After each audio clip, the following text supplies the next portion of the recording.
নমস্কার বন্ধুরা, জানুয়ারি মাসের লাস্ট দিন 31 তারিখ। আজকে মোটামুটি পজিটিভ এসেজ করলাম। তো 807 টাকার মতো এসেছে, 200 টাকার মতো আজকে চার্জ কেটেছে, মোটামুটি 600 টাকার কাছাকাছি এসে গেছে। আজকে মার্কেটে স্টকের উপরেই বেশি ট্রেড করেছি। সেন্সেক্স এবং তার মধ্যে বোধহয় একটা 140 টাকা দিয়ে গেছে। আর টুকটাক ছোটো ছোটো অনেকটাই করেছি, মোটামুটি সবগুলো নিয়েই টুকটাক পয়সা দিয়ে গেছে। একটা মনে হচ্ছে একটু বেশি মাইনাস ছিল, যাই হোক সেটাকে লাস্টে পজিটিভ নিয়ে চলে এসেছি। আর নিফটির একটা কল নিয়েছিলাম, বাট কালকের খেয়াল করিনি, 25টার জায়গায় 75টা হয়ে গেছে আবার, তাই 25টার কল নিয়ে নিয়েছিলাম, মানে 25টা ভেবে 75টা নিয়েছিলাম। কিন্তু সঙ্গে সঙ্গে আমি দেখলাম যে 75 নিয়ে নিয়েছে, অনেকটা অ্যামাউন্ট নিয়েছে, 100 টাকার করে 7,500-8,000 টাকা তখন লেগে গেছে। তখন কেটে বেরিয়ে গেলাম, কারণ কি লাভ হলেও বেশি হবে, লস হলেও বেশি হবে, ওই জন্য আর নিলাম না। আর একটা আমাকে ফাঁসিয়ে দিয়েছিল আজকে বিএমএলটা কোথায় গেল? বিএমএলটা আজকে আমাকে করে দিয়েছিল। বিএমএলটা আজকে আমাকে মানে 500-600 টাকার মতো মাইনাসে নিয়ে চলে গেছিলো।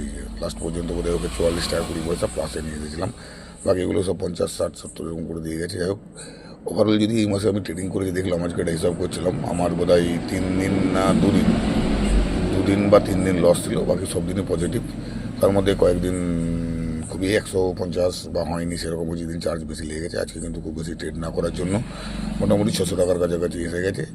এবং আগামীকাল মার্কেট খোলা থাকবে, কারণ বাজেটের জন্য। কালকেও মার্কেটে লড়বো, দেখা যাক কী হয়। তবে কালকে প্রেফার করবো সেন্সেক্স, যদিও কালকে মার্কেটে ভলাটিলিটি অনেক বেশি থাকবে আশা করছি, কারণ কখনো উঠবে কখনো নামবে। সেই জন্য আমি প্রথমের দিকে কী করি, দুটো নিয়ে রেখে দিই, একটা কল একটা পুট, দুটো আমার অর্ডারের বুকে রেখে দিই নিয়ে। তো যেমন ধরুন আজকে যেমন যদি আমি ধরেছি একটা 300 টাকার কল চলছে, 300 টাকার পুট চলছে, ওই দুটোকে সিলেক্ট করে নিয়ে নিলাম। আমি টার্গেট রেখে দিলাম 200। তার মানে কি ওটা মাঝে মাঝে দেখতে পাবো যে কতটা কমছে বাড়ছে। তারপর যখন দেখলাম আমার একটা মোটামুটি টার্গেট থাকে এই প্রাইসে আসলে নিয়ে নেবো, ওই প্রাইসে নিয়ে নিলাম। এবং সেন্সেক্সের কল বা ফুট এখন লট সাইজ 20টা হয়েছে।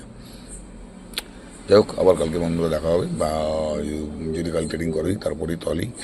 আর এটা কিন্তু কোনো বয়সের রিকমেন্ডেশন না, যা করলাম যা করবেন আপনারা আপনাদের ফিনান্সিয়াল অ্যাডভাইসারের সাথে কথা বলে নেবেন। Thank you.